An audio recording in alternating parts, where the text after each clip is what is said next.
friends, and welcome back to my YouTube channel, where today I am going to be showing you a trick that everybody needs to know when using any mandala yarns.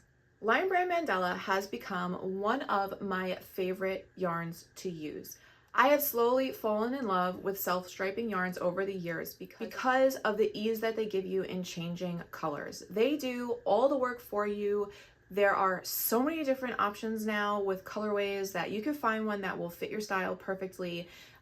All the colors are just put together in a way that they just work perfectly together. So instead of spending countless, personally for me, sometimes hours trying to come up with a color combination that I think will work nicely on a project, you can jump to something like Lion Brand Mandala and the colors are already picked out for you. But there's a problem.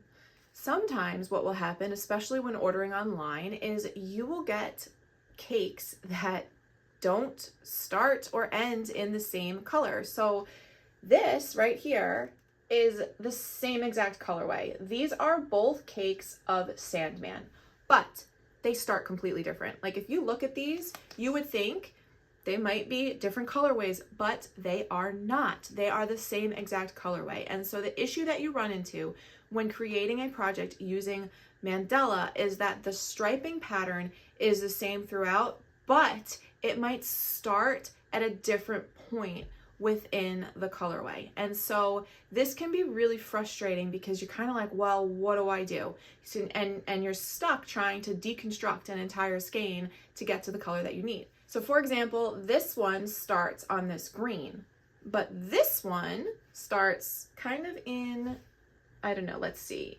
It's like the brown, right? And so on this skein, it's like, you know, all the way over here that this color starts. And so what do?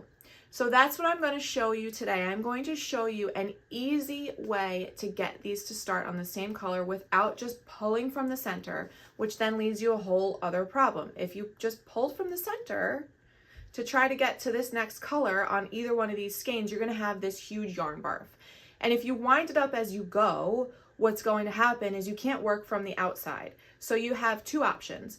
You can either create a center pole ball, which is easy, and I can show you how to do that, or you're going to have to wind it all up in a ball and then wind it back out again, so that this way you're still working in the same direction of your color changes. Now, either one of those is a perfect solution to this problem. However, it takes a lot of time. So I'm going to show you how to get to the same color in your next cake if your cakes don't match up like these ones.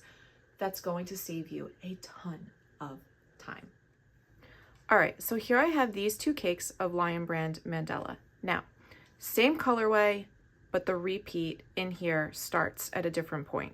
So what you could do, you could pull from one, pull it all out, get a big yarn barf, wrap it up, and then having to rewrap it the other way, so that this way you're still working in the same direction. Because if you were to just pull this out and wrap it up, you're going to work from the outside of that ball, and then you're going to be working backwards in the colorway. Or you have to wind a center pole ball, which I do have a tutorial for if you want to learn how to do that. I'll put that here. But both of those things take time. I'm going to show you how I do it so that it doesn't take a ton of time. Let's say that I've been working with this cake, right? And so I started with the green. The green is not in the center on this one. It's right about here, okay? So say I've finished up with this cake, right? So I started with the green, and then if you could see on the outside of this cake, I still have some more green and what looks to be like the very beginning of the transition into yellow, okay? So here is where we would finish off on this cake if we were working from the center, right? What I need to do is figure out how to get to the green over here. So I'm going to remove my sleeve, and I'm going to come and I'm going to look and I'm going to find my green, right? So looking here, I could see that I would just be starting to transition into yellow.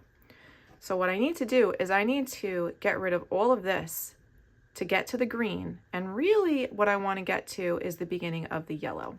So what's nice is these cakes are wrapped nice and tight, okay? So they're pretty sturdy. So here's what we have to do. We're going to kind of pull the color, right? See how I'm just kind of peeling it apart until I could see, oh, here is the separation of the color, right? Now, it's tempting to just kind of grab and pull. Do not do that. Do not grab and pull.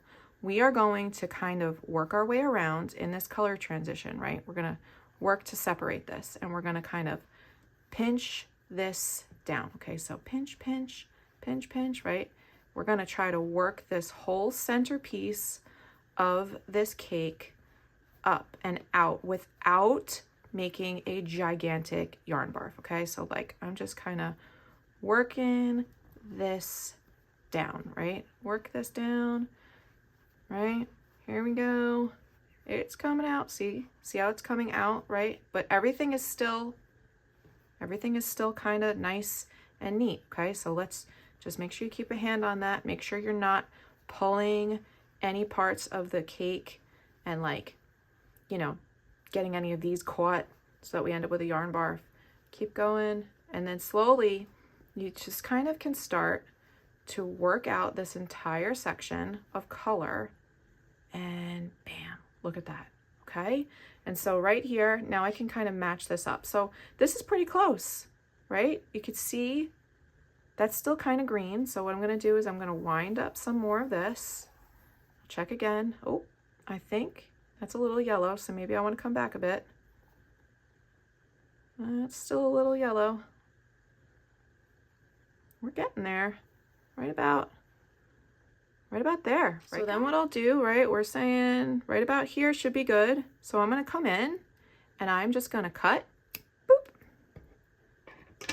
And I'm going to take, this is the center of that cake, right? I'm going to wrap up around here, tuck this in because we don't want this to unwind.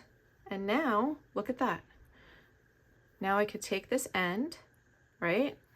And I could tie it into whatever project I was working on this skein with, right? I've worked through this entire skein, and look at that. Okay, here's the end of it. I've worked through it. Pretend this is gone. Take this and tie it right in. That's it. And then you keep going until you get to the end here. And then you would pick up the center that you pulled out, find the center, right? I'm not going to do that right now because I'm not going to work with this, but you'd find the center and just start working, and then bam, again, you would end on the green just the way that you ended on the green here. And that is the simplest way to go about changing colors so that you keep the same pattern throughout any of your mandala projects without having to pull all of this out, wind it up in a ball, and then wind it back again so that this way you're using the same transition. Easy peasy. Perfect. I hope that trick was easy for you to understand. I hope that saves you guys time so you could spend more time crocheting and less time winding up partial skeins of yarn when it comes to working with mandala, so that this way you can work on beautiful projects like this one. This project right here is my easy chevron shawl. It is made with Lion Brand Mandala and Woolies DK. You will need 2 cakes of mandala to make this, which means that you are probably going to need this trick so that this way your color change pattern stays the same throughout your project, right? So you can't tell on here where my new yarn started or ended because I made sure to start at the same point within each of my skeins by using this trick. So I hope you guys found this little tip of mine to start at the same point in your mandala skeins. Please make sure to like, share, and subscribe so that this way you never miss any of my free patterns, video tutorials, and easy tips and tricks for making your life easier when it comes to working on your crochet projects.